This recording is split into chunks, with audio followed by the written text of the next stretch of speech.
This is where people come to purchase the animal that they're going to use for their kurbani. And what is kurbani, right? Kurbani is the sacrifice that you do during the Eid-al-Adha celebration. You can use ram, sheep, goat, camel, or cow, right? Depending on your preference and depending on the money you have in your pocket.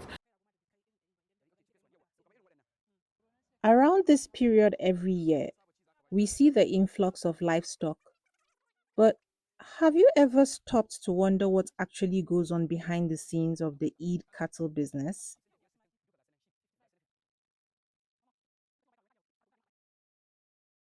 I've always wanted to get first-hand information about how the market works. So, full of excitement, I set out to visit a couple of cattle markets and a friend's commercial farm. I wanted to look beyond just buying an animal and really understand the business, from the variety of breeds and their care to the real factors driving the prices this season.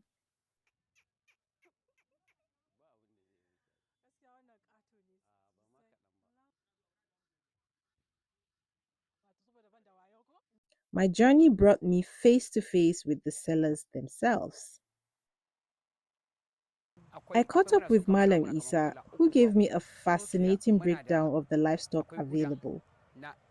He explained that there are at least four different species of rams in this market alone. One of the most prominent is the Huda, a unique foreign breed originally from the Sahel region.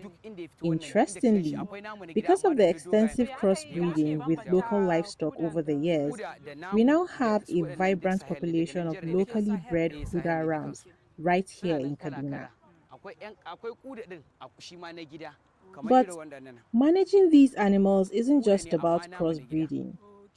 He explained that they are highly experienced in spotting an alien animal early.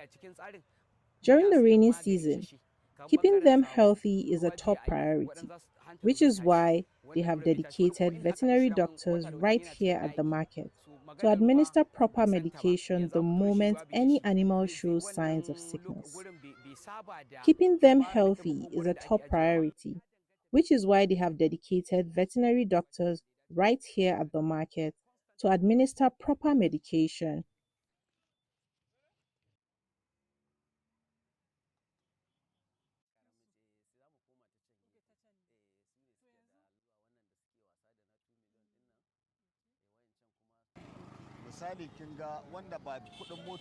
Health and breeding are only one side of the coin.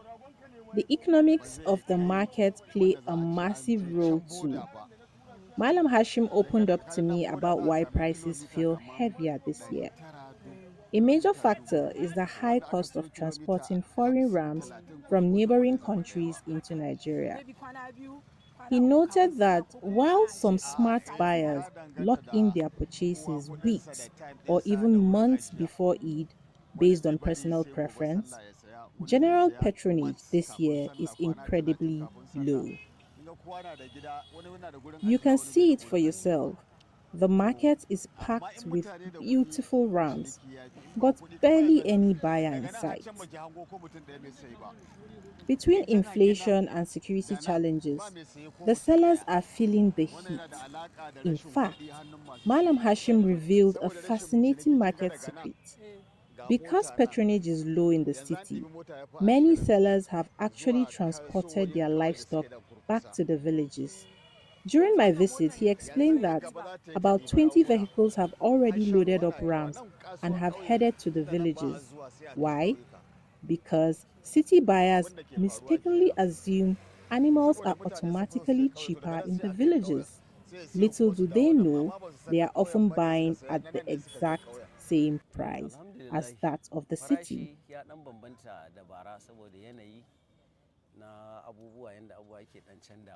Shifting focus from rams to cows, I spoke with Alhaji Nasiru. He confirmed that while cow prices have been a bit high this year, people are still patronizing them. Despite security challenges like banditry and cattle rustling affecting the trade, The herders are actively working on mitigating plans with strong support from the state government.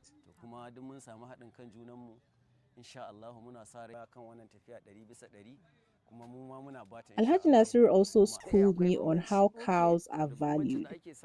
He explained that naturally, male cows are pricier because they are larger in size. Alhaji Nasir also schooled me on how cows are valued. He explained that naturally, male cows are pricier because they are larger. But did you know that color also matters? The colored cows, the rich browns and the reddish ones, command a premium over the white ones. They are built stronger and they are highly valued for labor, whereas others are bred purely for consumption. So, we headed over to my friend's farm. Hajia Fatima was kind enough to take us behind the gates of her operation. She walked me through their feeding regimens, the medical treatments, how they manage to break even, and exactly what informs the final pricing of the rams do you think people during this prefer festive period. the Nigerian bred rams or the foreign ones? You like trust Nigerians. We like good things. Nigerians like good things. Nigerians like good Yeah, things. we love good things. We love to flex. We love to enjoy. Nigerians prefer the foreign bred rams because obviously looking at the criteria again because most of these rams we mostly breed them for Eid. And again they will say do your max, give God the best.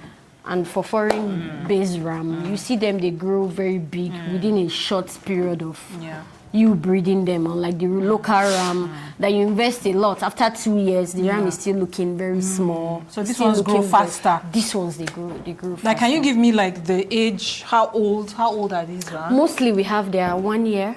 Mostly 1 year, 2 months. Okay, because mostly. I know that for Kurbani, I think the rams have to be up to a year? Yes. 6 months to a year. Yes, 6 to a year. But mostly what we have here, they are mostly 1 year. Okay, you can see from the horn. You can see from the horn. It tells you the maturity rate and the teeth. And from their teeth, you know. So that's how you can even tell how mature they are. You can tell how mature they are. Definitely, the feed, they are just like human beings. The food you give them goes a long way in showing how healthy they are. If you look at the skin now, they actually look healthy. They look very healthy. We mostly feed them. You see from the combination of feed that we do. You have millets, we have beans, you have soybeans. We mix with soybeans. We also mix with cotton cake. Okay. We do granules. Obviously, you have to do granules. Wow. So the feeding is a whole range of, and again, they get tired of. They are just like human beings. Some days you wake up and like, oh, I'm tired of eating.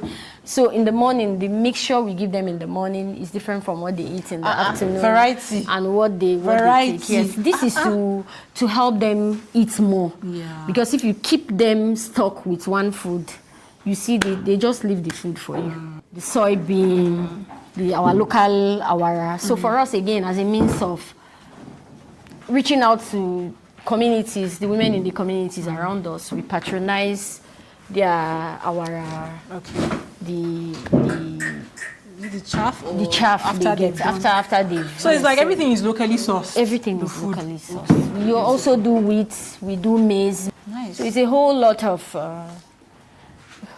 variety of food we feed them. So when we came in initially, you said all these rams have been bought already. They have all if you had come like some few days back, this place was packed full. Wow. Yes. How do you at the end of the day determine how much you're going to sell a ram? What are the factors that you put into place? Because me in my head sometimes I used to be like, shouldn't these rams be weighed? Yeah. Shouldn't they be put on a scale and weighed to know how heavy?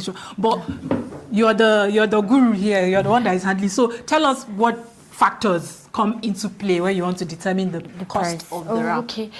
Mostly the costs that we buy, because like I told you earlier, we source these rams from Niger. cost of transportation coming to Nigeria. You have to put that all into factor. And again, the quality of ram that you bought, it determines at the end of the day what the price. And again, the feeding. We have manpower. We have people that come in, they take care of the place. This place is swept like twice a day. You have to pay them. You have to pay them. And again, the feeding, we source this feeding locally, and because of the issue of insecurity that we're having, the prices of feed has gone way up. And I told you, we do a mixture. In a day, you do like a six bag mixture that these guys will take out. So imagine doing six bag, and sometimes a bag of wheat, you get it for like 15,000. So it all those play is a major factor in determining the price that you bought.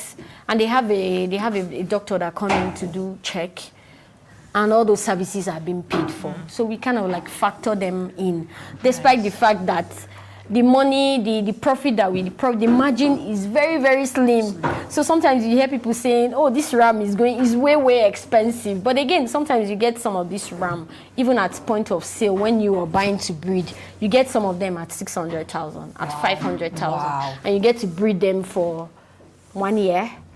So imagine how do you, so for us again, it's just, the passion largely helps us to thrive. While at the market, I managed to get the direct pricing for various sizes of cattle. Take a look at what these animals are running for right now.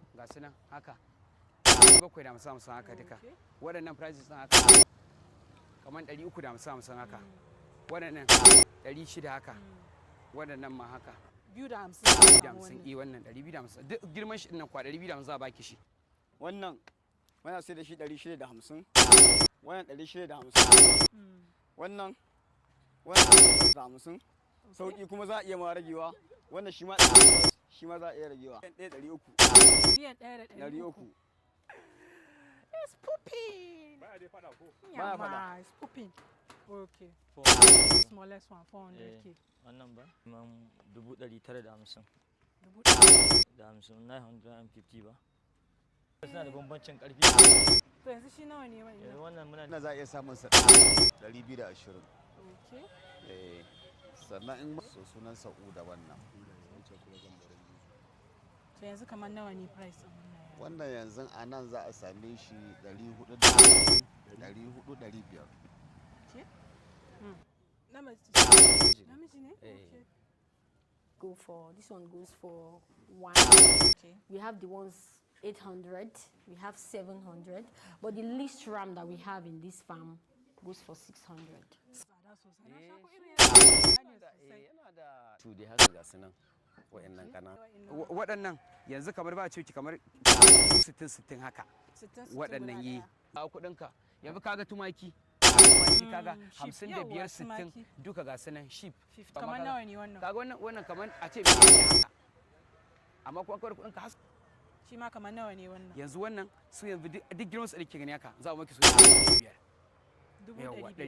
yes shi ma balami ne 1.8 million.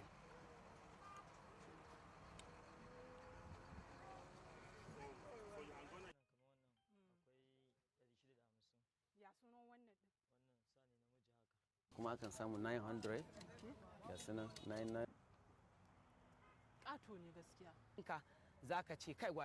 This little journey of mine has completely opened my eyes to the inner workings of the livestock market during the Eid-al-Adha season. It has been incredibly educative, and I truly hope you've gained a theme or two from walking along with me. As we all prepare for the sacred Eid-al-Adha celebrations, my prayer is that everyone is blessed to afford the sacrificial animal of their choice, whether it's a sheep, a goat, or a camel. The heart behind the sacrifice is what matters most. If you've watched up to this point, thank you so much for supporting my channel. Please don't forget to like, subscribe, leave a comment, share this video, and turn on that notification bell because there is so much more content on the way. Bye-bye.